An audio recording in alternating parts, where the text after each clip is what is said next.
Hey there, Christian here, RV the Camper Coach.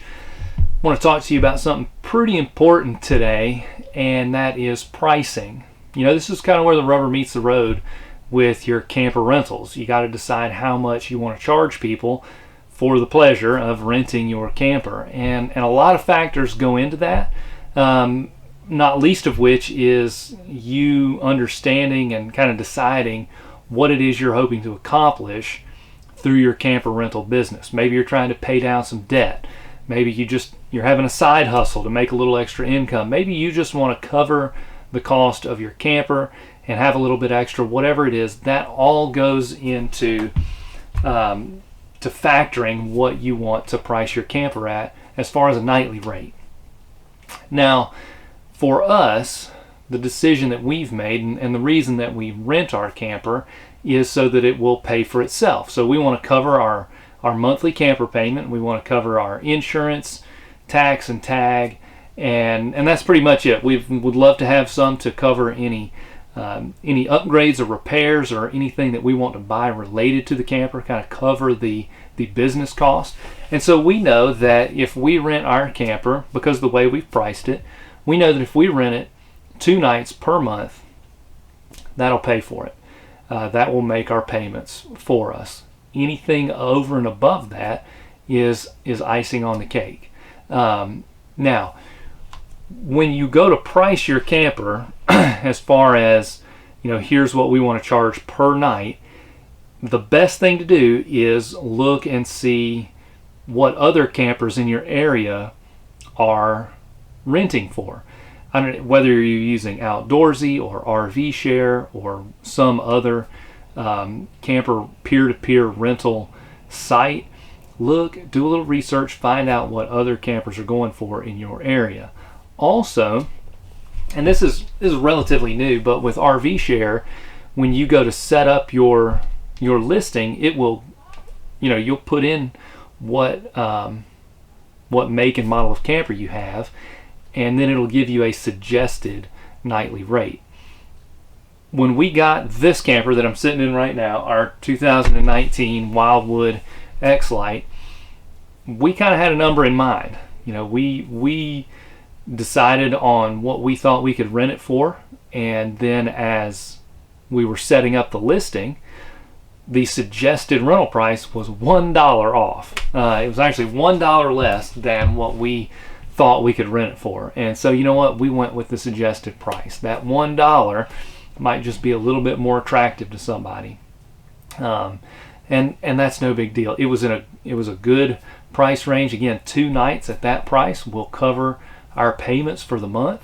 And so that's good because we feel like we can get it rented at least 2 nights a month when you work it out over the course of the year. When we're doing our budget for our camper rental, we kind of look at the year because your season is going to fluctuate. We live in central North Carolina, and so spring, summer, and fall are our busy seasons, pretty much from maybe April or May through September, October is going to be when our camper is going to be renting the most.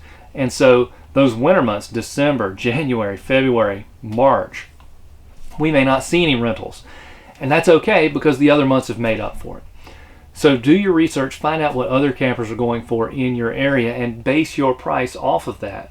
A lot of places will recommend that you kind of undercut the competition to begin with. You sort of drop your price a little bit so that you are able to build kind of a reputation. You're able to build a little bit of business, and then you can increase your prices. I don't know. I've never done that. Our range, let's see, from all of the campers that we have owned, the lowest nightly rate was $85 a night, and that was for kind of a low season rate. And now I think our highest was $120, $115. So somewhere for us, again, look in your area, but for us in the southeast and central North Carolina, that let's say $15 on either side of $100, that's a good range for the type of campers that we have. what you're offering is going to come into play as well. So do your research, find out what's a good price for you. A couple of other things to consider. One is additional fees. Now, you guys know, if you've watched our other videos, that we offer delivery. So within 50 miles of our house, we will deliver for an additional $75. It's a flat rate. So you make your rental for 2 nights and you get your cost. You tack $75 onto that, and we'll come deliver it, set it up, and then when the time comes, we'll come and pick it up and bring it home. We started out at $50, and I ran that for our first summer, and then realized I was being run ragged. That's wear and tear on the tow vehicle. That's time. Okay, so the $50 would cover gas, but then that's also time that we have to spend going and getting the camper, going and dropping off the camper. So consider those things. Your rate might be different for your particular context, and that's okay. We have landed at the $75. We've been there for about 3 years, and it doesn't seem to bother people. Now, I will, if it's not too much further outside of that 50-mile radius, I will deliver for $100 if it's a reasonable distance, if I have the flexibility in my schedule. And also, like right now, I'm sitting in the camper. I've come to pick it up at a state park that's very close to our house, so I cut that rate in half for people who are going to be close by. And if it's in the same town that we live in, because our town's not that big, if it was Chicago or something like that, it'd be different, but our town's not that big, and so if it's in town, I'll just waive the delivery fee altogether and just say, hey, I'll come bring it to you, no big deal. I would recommend that you think about a delivery fee. It has increased or allowed us to get a lot more rentals. And there's something to be said for taking and setting up your camper for yourself and being able to walk people through it once it's set up. But that's up to you. That's a decision you need to make. Additional fees on top of that are really going to be up to you. And here's what I mean. We've been doing this for over 4 years. It's 2020. We've been doing it since, I think, 2015, 2016 might have been our first summer. At any rate, we have never had any additional fees other than delivery. I just feel like all the other stuff is stuff that should be included and what is covered under that rental nightly cost. Cleaning it up, getting it ready to go, propane, things like that. You might decide, and it is totally fine, like there is zero judgment on my end, but you may decide that you want to add a propane fee, for instance. Like if you're, because you're going to be using our propane, we're going to tack on an extra $10 to your rental, or whatever you decide it is. Maybe it's a per night thing. If you have a generator on your unit, you may have an additional generator fee. Or if you have a generator that can go with your unit, you may have an additional generator fee. Totally fine. We have added, for the first time in 4 years, a linen fee. Now again, it's 2020, so if you're watching this video later on, think back to 2020. We have added a linen fee. Part of that is because of COVID, and a lot of people are wanting to use their own linens anyway. And so, it was not a big deal for us to just start asking, hey, would you like linens or would you like to bring your own? Because many people have preferred to bring their own. But the reason that we added it was because we had some people who did not take care of the towels and things, and we're like wiping up mud and sand and things with our white towels, and we weren't sure that they were going to come clean. They ended up coming fairly clean, but what we decided to do was, if you want to use our linens, we invite you to. It's going to be $25 on top of your rental to use our linens. And we think that's fair. That way, if something does get damaged, we're able to replace it. It encourages people to bring their own, which means that's less work on us. because we don't have to make the beds, we don't have to do the laundry, which costs us money at home. It is reasonable. So think about those additional fees. I've seen people add a hitch fee. Personally, and listen, y'all, you can disagree, it's totally fine. Personally, I disagree with a hitch fee, because if you're going to rent my camper and you're going to pull it with your vehicle, the likelihood of you having the right kind of hitch is kind of slim. Plus, I want you using my hitch. In fact, I'm going to make you use my hitch. I don't want you coming in here with some, ball hitch that you picked up at Walmart and trying to pull a 6,000 pound camper. I want you to use my weight distribution hitch to pull my camper. And so that to me is another thing that I feel like should be rolled into the rental fee, but whatever. If you want to do a hitch fee, that's fine. Consider additional fees that you want to have, a cleaning fee, a dump fee, whatever. It's up to you. Just make that decision yourself and consider, because there's a point in which you have so many fees and your rental price is so high that people just aren't going to rent your camper.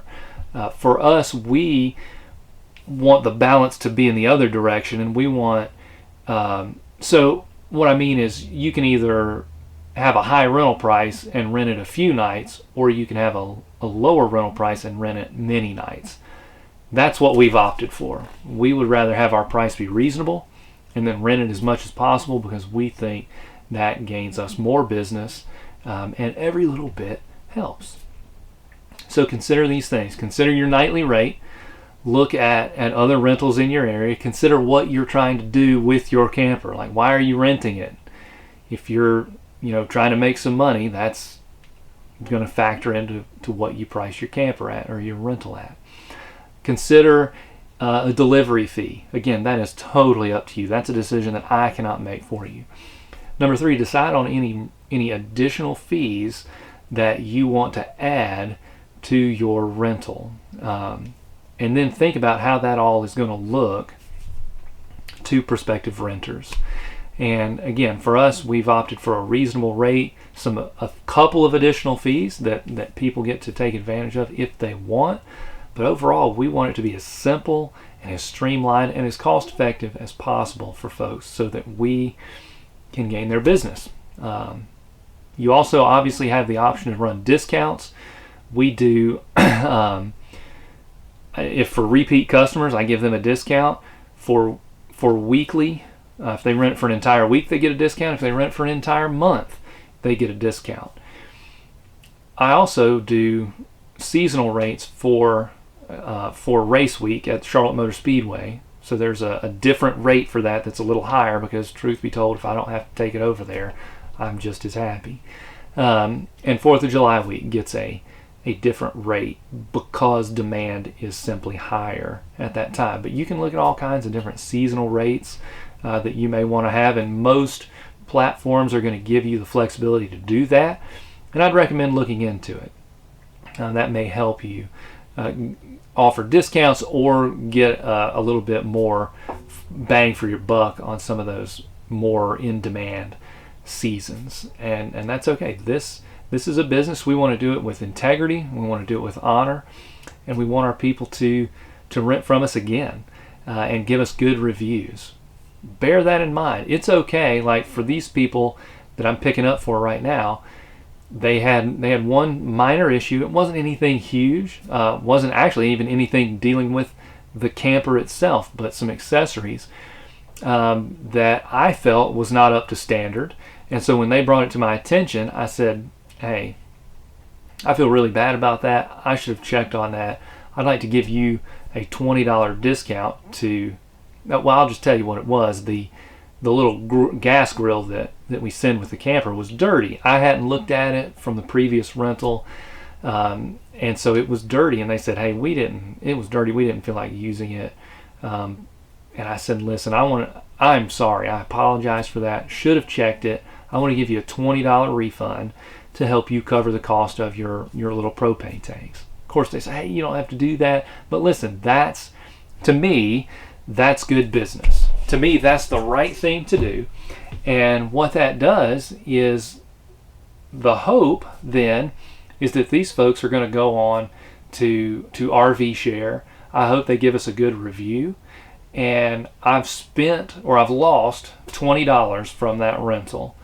But hopefully, if my reviews are good, then I'm able to gain other rentals that are going to make up for that.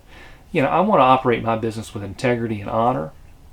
And if doing right by people, if that costs me just a tiny bit of money as in a refund, then I'm willing to do it.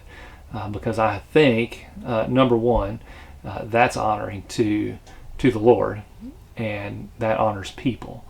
And when that happens, I think that puts us in a better position to be more successful in our business. So that's what I have to say about pricing. That's probably way more than you bargained for, but I hope it's helpful. I hope it's giving you some things to think about, and we will talk to you next time. Thanks for tuning in. I'm Christian with RV the Camper Coach.